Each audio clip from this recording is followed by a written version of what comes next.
Hi, this is Damien McFerrin of NintendoLife.com, and I'm here to show you this little thing that we've had through the post very kindly from Nintendo Europe. Now, if you already go on the site, you'll know that Corby has actually done quite an in-depth hardware review of this already.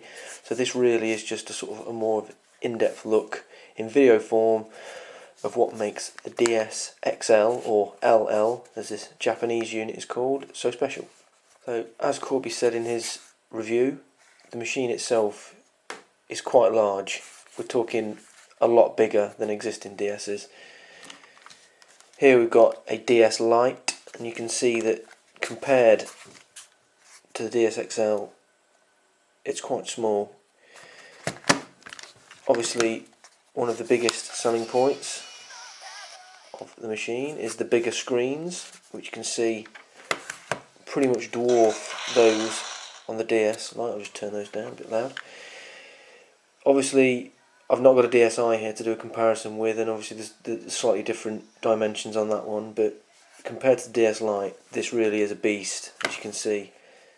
The machine's got, as Corby's commented in his review, this glossy finish on the top that's very similar to the finish of the DS Lite, but actually on the bottom it's got a matte finish, which makes it a lot easier to grip, and that also goes on around the sides. It's also got this pronounced forward ridge there, which is difficult to see on the video, but all in all it's a very nicely designed machine. It's very solid, typical Nintendo build quality. You've got your dot for your stylus on the side. Stylus is slightly longer than the one that was originally included with the other versions of the DS. Obviously no Game Boy Advance slot on this one, despite the larger size. Also, as well as that, you also have an oversized stylus, which is shaped very much like a pen, which might be the reason why some people are assuming that this is aimed at the older end of the market, who possibly might be a little bit embarrassed to have a gaming console. So they've got a fake pen that they can use to make it look like they're actually doing something else entirely. And here we've got a little comparison going on here. We've got the DS Lite, the DS XL, and an original Game Boy Advance SP, just to give you an impression of the kind of size you're dealing with this product. The screens are considerably larger than what you might be used to. Again, Corby picked up on this in his review. The actual buttons on these are exactly the same size as they were previously on older models.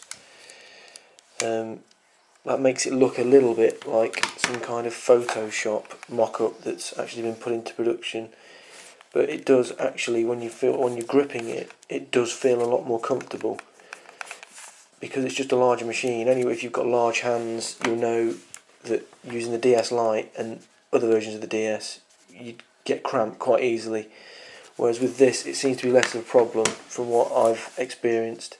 Here's a few examples of the DSi menu functionality. Fortunately, as I said before, because this is a Japanese machine, everything is in Japanese, and as far as I can see, there isn't any way of altering that into English, which is a bit unfortunate. But as you can see here, it's got all the usual features of the DSi version.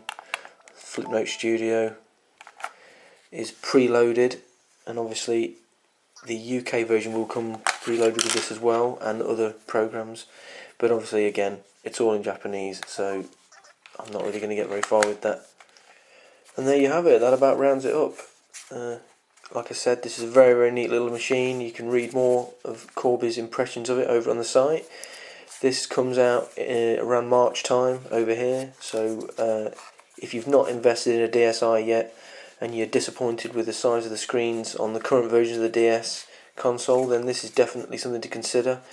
It is larger. That is something that is going to be a little bit of a shocker when you first see it, but it doesn't take very long to get used to that. And some of the existing DS games do look absolutely fantastic on the larger screens.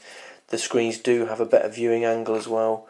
So really, if you're in the market for a DS, you've maybe got the old fat version and you want to upgrade, then really I'd say it's worth putting the extra money towards this little bad boy.